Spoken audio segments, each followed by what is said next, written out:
Hello friends, இன்றைக்கி நம்ம பார்க்க போகிறது ஜாப்பனியன் மீ சீரீஸான boarding school Juliet season 1 episode 12, அதாவது ஃபைனல் எபிசோட தான் இன்னைக்குள்ள வீடியோவில் பார்க்க போகிறோம். இதோட சீசன் 1 முடியுது அண்ட் இதையே ஒரு எண்டிங் மாதிரி தான் கொடுத்துருக்காங்க. ஸோ சீசன் 2 வரதுக்கான சான்சஸ் ரொம்பவே கம்மி தான். ஒருவேளை மேபி சீசன் 2 வந்துச்சு அப்படின்னா கண்டிப்பாக நான் அதை தமிழ் டப் பண்ணி போடுறேன். சரி வாங்க நம்ம வளவலன்னு பேசிட்டு இருக்காம இன்னைக்குள்ள கதைக்குள்ள போக ஆரம்பிக்கலாம். இன்னைக்கு நம்ம பார்க்க போகிறது boarding school Juliet season 1 episode 12, அதாவது ஃபைனல் எபிசோட். ஒயிட் பெர்ஃபெக்டோட ரெப்ரசன்டேட்டிவ் சித் நம்ம ஹீரோவா அடிக்கிறான். சித்தை யாராலையும் தோற்கடிக்க முடியாது அப்படின்னு சொல்லி எல்லாரும் பேசிட்டு இருக்காங்க. அதே மாதிரியே தான் அவனும் நம்ம ஹீரோ அட்டாக்லாம் டாஷ் பண்ணிட்டு நம்ம ஹீரோவை போட்டு புரட்டி எடுத்துட்டு இருக்கான். பிளாக் அண்ட் ஒயிட்டோட ரெப்ரசன்டேட்டிவ் ரெண்டு பேருமே ரொம்பவும் ஸ்ட்ராங்கா இருக்கிறாங்க. அதனால தானே இவங்களை லீடர்னே வச்சிருக்காங்க. ஆனா இப்ப என்னால விட்டு கொடுக்க முடியாது அப்படின்னு நம்ம ஹீரோ யோசிச்சுட்டு இருக்கும்போது நம்ம ஹீரோக்கு ஏதோ ஒரு சவுண்ட் கேக்குது. எனக்கு வேற ஆப்ஷன் இல்ல, மோதி பாத்திரலாம் அப்படின்னு நம்ம ஹீரோ ஓடி போய் அவன் ஷர்ட்டை கழட்டி அவன் மூஞ்சில போடுதான். பார்வை இல்லாதப்ப என்ன அட்டாக் பண்ணிடலாம்னு நினைச்சு அது நடக்காது அப்படின்னு சொல்லி சித்த அந்த ஷர்ட்டை அசால்ட்டா கழட்டி தூர போடுதான். கீழே பாரு நம்ம ஹீரோ செலவும் பார்த்தா அவன் காலை நம்ம ஹீரோ கேட்டிட்டான். உண்மையிலே நீ இம்ப்ரெசிவ் தான் அப்படின்னு சித்து பாராட்டப்போ இது பாராட்டுறதுக்கான நேரம் இல்ல அப்படின்னு ஸ்காட் சொல்றான். நான் இங்க வந்ததுன்னு உன் கூட சண்டை போட இல்ல அப்படின்னு நம்ம ஹீரோ ஓடுறான். இவனுக்கு என்ன பைத்தியமா தேர்ட் ஃப்ளோர்ல இருந்து குதிச்சிட்டான் அப்படின்னு சொல்லி எல்லாருமே ஷாக் ஆகுறாங்க. இன்னும் அப்படின்னு சொல்லி பெருசியா நம்ம ஹீரோக்கு கை கொடுக்குறா. நீ கூப்பிட்ட சவுண்ட் எனக்கு கேட்டுதான் நான் குதிச்சேன் அப்படின்னு சொல்லி இப்ப நம்ம ஹீரோவா கையை பிடிச்சு சேஃப் ஆகுறான். இவனை என்ன பண்றது அப்படின்னு ஆயிரம் யோசிச்சுட்டு பெரிய பிரச்சனை. நம்ம ஆளுங்க ஒயிட் கேட்ஸோட டாம்க்கு போயிருக்காங்க. இந்த பெர்ஷியாவோட பிறந்த நாளைக்கு பை த்ரோயிங் பார்ட்டிக்கு போயிருக்காங்க அப்படின்னு சொல்லி கோச் வந்து சொல்லுவோம். கேலண்டர்ல மார்க் பண்ணி வச்சிருந்தது ரோசரி. நம்ம ஹீரோ என்ன பண்றா அப்படிங்கறத நம்ம ஹீரோ பிரதர் புரிஞ்சுக்கிட்டான். ஆமா நீ எப்படி இங்க வந்த அப்படின்னு நம்ம ஹீரோ கேட்கவும் பால்கனி வழியா தான் வந்தா அப்படின்னு சொல்றா. நீ முட்டாளா, அது ரொம்ப டேஞ்சரஸ் அப்படின்னு நம்ம ஹீரோ சொல்லுவோம். ஆனா நீ பண்றதை விட ஒண்ணும் இல்ல, உன்னை பார்க்க தான் விருப்பம்லன்னு சொன்னல, அப்புறம் எதுக்காக வந்த, உனக்கு ஏதாச்சும் ஆயிருந்துச்சுன்னா அப்படின்னு சொல்லவும். ஹாப்பி பர்த்டே பெர்ஷியா, நான் அப்போ உன்கிட்ட சொல்லல, அதை சொல்றதுக்காக தான் வந்தேன் அப்படின்னு நம்ம ஹீரோ சொல்லவும். இதை சொல்றதுக்காகவா நீ இவ்வளத்தையும் பண்ண அப்படின்னு கேட்கவா. ஆமா நம்ம ஹீரோ சொல்றான். எனக்காகவா இங்க வந்து அடி வாங்கியிருக்க, நீ கஷ்டப்படுறத பார்க்க எனக்கு விருப்பம் இல்லன்னு சொல்லவும். அடி வாங்கி காயப்பட்ட ஆறிடும், ஆனா நீ வேண்டான்னு சொல்ற அந்த காயை என் மனசுல இருந்து எப்பவுமே ஆறாது அப்படின்னு நம்ம ஹீரோ சொல்லவும். நீ உண்மையிலேயே ஒரு முட்டாள் தான், முட்டாள் முட்டாள். ஆனா நானுமே ஒரு பெரிய முட்டாள் தான். நீங்க வந்திருக்கேன்னு கேள்விப்பட்ட உடனே உன்னை பார்க்கணும்னு ரொம்பவும் ஆர்வமா இருந்தேன். ஏன்னா நான் அந்த லெவலுக்கு உன்னை லவ் பண்றேன், உன்னை பார்க்க விருப்பம் இல்லைன்னு சொன்னது போய் தான் அப்படின்னு சொல்லி நம்ம ஹீரோவை கட்டி பிடிச்சி அழுதுட்டு இருக்கா. நீயும் அழறியான்னு கேட்கவோ இல்லையே நான் ஒன்னும் அழல அப்படின்னு நம்ம ஹீரோ அழுதுகிட்டே சொல்றான். இந்த ஸ்கூல்ல இருக்கிற 1000 ஸ்டூடெண்ட்ஸுமே ஐடியல்ஸ் ரேசன் வேற வேறையா பிரிஞ்சிருந்தாலும் நீ ஒருத்தன் தான் எனக்கு அந்த எல்லா தடைகளையும் தாண்டி யோசிக்கிற. நம்ம பிரச்சனையை பார்த்து பயந்து ஓடுறத விட அதை எதிர்த்து போராடணும்னு நீ எனக்கு ப்ரூவ் பண்ணிட்ட. ஸோ இனிமே நம்ம ஒன்னாவே சேர்ந்து இதுக்காக போராடலாம் அப்படின்னு பெருசியா சொல்றாங்க. நம்ம ஹீரோட அண்ணன் வரவும் பிளாக் டாகிஸ் எல்லாருமே அமைதியாயிருந்தாங்க. ஆசுக்கி ரோமி அவங்க நான் போய் தேடி கூட்டிட்டு வரேன், நீ மத்தவங்களை பாத்துக்கோ அப்படின்னு சொல்லிட்டு நம்ம ஹீரோட அண்ணன் கிளம்புறான். மாருவோட ஃப்ரெண்ட்ஸ் மட்டும் தப்பிச்சு போலான்னு பாக்குறாங்க. ஒயிட்டோட ஸ்ட்ராங்கஸ்ட் மெம்பர் வந்து அவங்களை பிடிச்சிருந்தான். ஈஸியா தப்பிச்சு போயிடலான்னு பாத்தீங்களா அப்படின்னு நம்ம கேட்கும்போது யாருடா இவன் வித்தியாசமா இருக்கானு அவங்க பாக்குறாங்க. ஒயிட் கேட்ஸோட ஒரு பெர்ஃபெக்ட் நான் தான் ரேக்ஸ். பொண்ணுங்களோட மனசையோ புரிஞ்சுக்கணுங்கிறதுக்காக தான் அவங்களே மாதிரியே ட்ரெஸ் பண்ணியிருக்கேன். இங்க இருந்து நீங்க வெளியே போனோம்னா கியூட்டஸ்ட் காம்படிஷன்ல என் கூட வின் பண்ணணும் அப்படின்னு அவன் சொல்லவும். மெண்டல் கிட்ட மாட்டிக்கிட்டவே சரி என்னத்தையோ பண்ணுவோம் அப்படின்னு சொல்லி அவனுங்களோ கியூட்டா நடந்துகிட்ட ட்ரை பண்றானுங்க. இது பார்க்க கியூட்டாவா இல்ல அப்படின்னு சொல்லி அவன் அடிக்கிறான். நீ பொண்ணுங்கிறதுனால அவனை ஈஸியா விட மாட்டேன் அப்படின்னு நம்ம சொல்லவும். மாறு வந்து அவனை தடுத்துட்டு ஹே என்ன பண்ணிட்டு இருக்கீங்க, நம்ம இடத்துக்கு போலாம் வாங்க அப்படின்னு கூப்பிடவும். நீ வரமாட்டேன்னு சொன்னா இதுல கலந்துக்கிட வந்தியான்னு கேட்கவோ இல்லன்னு மாறு சொல்றான். அப்படின்னா எங்க மேல அக்கறைப்பட்டு எங்களை காப்பாத்துறதுக்காக தான் வந்திருக்கியா, நீ உண்மையிலேயே ஆசம் மாறு அப்படின்னு நம்ம ஃப்ரெண்ட்ஸ் சொல்லவும். இதை தான் நான் கியூட்னஸ் சொல்லுவேன், நான் உங்க கிட்ட தோத்துட்டேன் அப்படின்னு சொல்லி ரேக்ஸ் மாறு கிட்ட விட்டு கொடுத்துருதான். பெர்சியா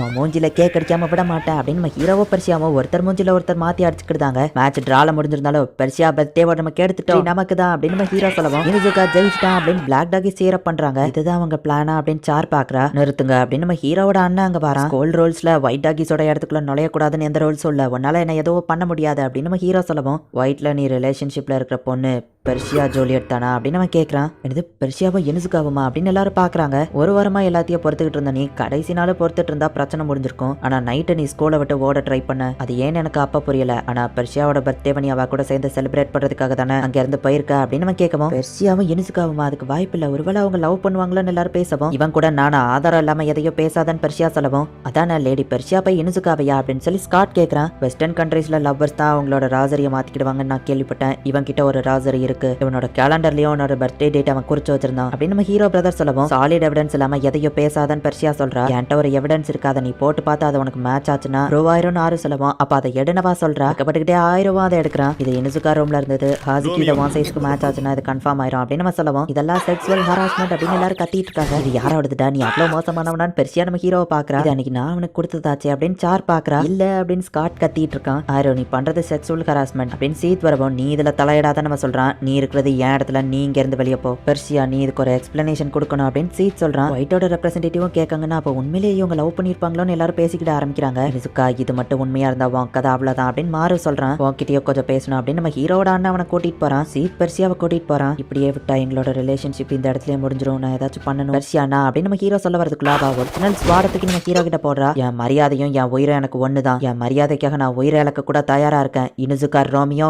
என் கூட மோது எனக்கு ஏற்பட்ட கலங்கத்தை நான் இல்லன்னு ப்ரூவ் பண்ணணும். ரியல் ஸ்வாடான்னு எல்லாரும் ஷாக் ஆகுறாங்க. நம்ம ஹீரோவோ ஷாக் ஆகுறான். ஒரிஜினல் ஸ்வாட் இது ஒன்றும் சிம்பிள் கிடையாது அப்படின்னு நம்ம ஹீரோ யோசிக்கிறான். பெர்சியா அட்டாக் பண்ண ஆரம்பிக்கிறா. அவங்க சும்மா டிஸ்ட்ராக்ட் பண்றதுக்காக ஃபேக்கா தான் ஃபைட் பண்ணிட்டு இருக்காங்க. இந்த நேரத்துக்கு நான் சொல்லவும் என் பேருக்கு கலங்க ஏற்பட்டிருக்கு, இதை நான் முடிக்காம விட மாட்டேன் அப்படின்னு பெர்சியா சொல்றா. அவ பிடிவாதக்காரி முடிவு பண்ணிட்டா விட மாட்டா அப்படின்னு சொல்லி சீட் சொல்றான். என் பிரதர் திரும்ப அட்டாக் பண்ணவே இல்லை, சும்மா அவங்க ஃபேக்கா தான் ஃபைட் பண்ணிட்டு இருக்காங்க அப்படின்னு சொல்றான். நம்ம ஹீரோ ஜஸ்ட் மிஸ்ல தப்பிக்கிறான். பெர்சியா உண்மையிலேயே சீரியஸா தான் அட்டாக் பண்றான். நான் மட்டும் அதை டாச் பண்ணலன்னா அவ்வளவுதான் அப்படின்னு நம்ம ஹீரோ யோசிக்கிறான். என் பேர்ல ஏற்பட்ட கலங்கத்தை தொடக்க இதுதான் ஒரே வழி. நான் யாருங்கிறத ப்ரொடெக்ட் பண்றதுக்கு நான் ஃபைட் பண்றேன். நீயும் அதே தான் திங்க் பண்றியா இனிசுகா ரோமியோ அப்படின்னு பெர்சியா கேட்கிறா.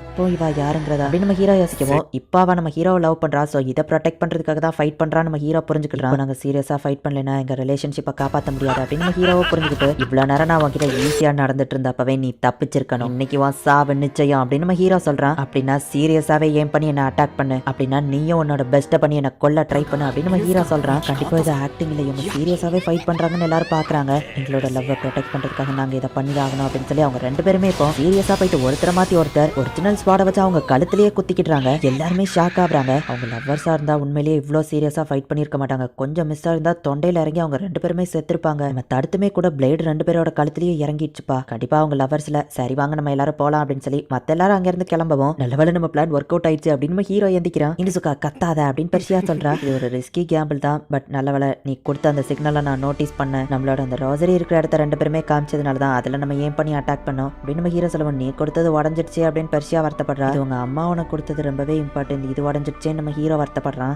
நமக்கு வேற வழி இல்ல, இதை செஞ்சுதானே ஆகணும் அப்படின்னு வா சொல்றா. பெர்சியா கண்ணுல இருந்து தண்ணியா வருது. என்னாச்சு நம்ம ஹீரோ கேட்கறான். நல்லவேளை நமக்கு எதுவாகலன்னு இப்பதான் எனக்கு நிம்மதியா இருக்கு, இதுக்கப்புறமா இந்த மாதிரி விஷயங்கள்லாம் நடக்கும்னு வா சொல்லவும்.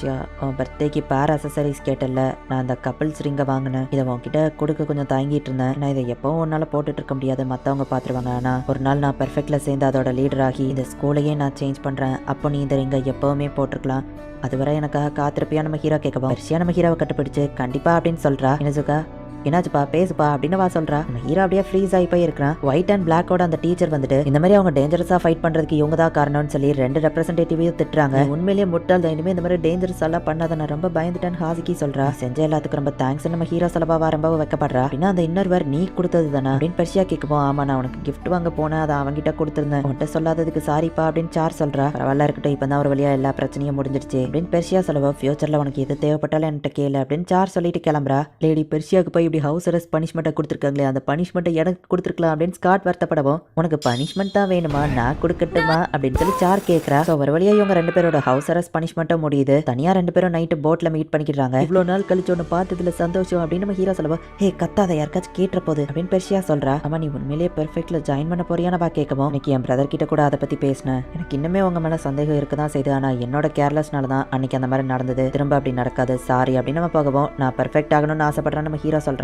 அவன் அமைதியா அங்கிருந்து போறான். நான் பெர்ஃபெக்டா மாறதுக்காக அவங்களுக்கு கீழே வேலை பார்க்கறதுக்கு ஒத்துக்கிட்டேன். ஸோ டெய்லியும் அவங்க கூடவே இருந்தா அவங்களோட எல்லா டியூட்டிஸையும் நான் கத்துக்கிட்டாதான் பெர்ஃபெக்ட்ஸை பத்தி என்னால தெரிஞ்சுக்கிட முடியும் அப்படின்னு நம்ம ஹீரோ சொல்லுவோம். நம்ம ஹீரோ கையில அவ ரிங்க போட்டு விட்டுட்டு அவ கையிலேயே போட்டுக்கிறா. ஒரு நாள் நம்ம இல்ல ஒன்னும் இல்லன்னு பெர்சியா சொல்லுவோம். என்னதுன்னு சொல்ல நம்ம ஹீரோ கேட்கறான். ஒன்னும் இல்ல வெடுப்பானவா சொல்லுவோம். என்னதுன்னு சொல்லுப்பா அப்படின்னு நம்ம ஹீரோ எந்திரிச்சு கீழே விழுந்துருந்தான். அச்சோ நீச்சல் தெரியாது சாக போற நம்ம ஹீரோ சொல்லுவோம். பெர்சியா கையை கொடுத்து காப்பாத்துறா. ஒரு நாள் நம்ம யாருக்காகவோ பயப்பட வேணாம், அப்போ நம்ம ரெண்டு பேரும் ஃபர்ஸ்ட் நேம் ஆன ரோமியோ ஜூலியட்னு சொல்லி கூப்பிட்டுக்கிடலாம் அப்படின்னு அவங்க ரெண்டு பேருமே நினைக்கிறாங்க. இந்த இடத்துல இந்த எபிசோட் முடியுது. ஸோ இப்படி ஒரு ஹாப்பியான எண்டிங்கோடைய இந்த எபிசோட முடிக்கிறாங்க. மேபி இதுல சீசன் 2 கொண்டு வரதுக்கான வாய்ப்புகள் இருக்கு. அதுல நம்ம ஹீரோ எப்படி பெர்ஃபெக்ட்டா மாறுறான், அதுக்காக என்ன ஸ்டெப் எடுக்கிறான், இந்த மாதிரியும் ஃபன்னா கொண்டு போறதுக்கான சான்சஸ் இருக்கு. ஒருவேளை சீசன் 2 ரிலீஸ் பண்ணா கண்டிப்பா நான் அதை போடுறேன். அண்ட் இந்த சீசன் எப்படி இருந்தது, உங்களுக்கு பிடிச்சிருந்ததா அப்படிங்கறத முடிஞ்சா கமெண்ட்ஸ்ல சொல்லுங்க. தேங்க்யூ ஃபார் வாட்சிங். Bye guys. இன்னொரு புது அனிமேல ஃபர்ஸ்ட் எபிசோட்ல மீட் பண்ணலாம்.